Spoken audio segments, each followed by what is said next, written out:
This is the seated wall angel. So what this one looks like is I'm gonna have my back flat up against the wall. You can be seated like this or have your knees bent. Having your knees bent, just make sure that mobility through the hamstrings or flexibility through your hamstrings is not limiting range. So making sure that my low back is flat up against the wall, upper back is flat, my head is also on the wall. And then from here, I'm gonna bring my arms up, making sure my elbows and the back of my hands is touching the wall. And I'm gonna raise my elbows as high as I can until I feel the end range through my upper back hit, right? And then I'm gonna come back down. So notice how it's a very little range of motion.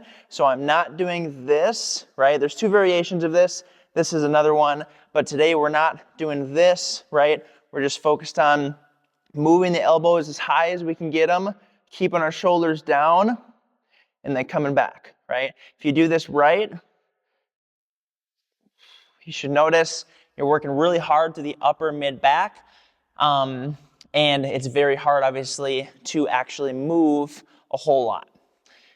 Two big faults that you want to avoid. Number one is your shoulders shouldn't rise, so I'm not shrugging as I do this. So a big fault people will make is as they bring their hands up, they'll start to rise their shoulders as well. The goal is to do the opposite of a shrug. So this would be a shrug.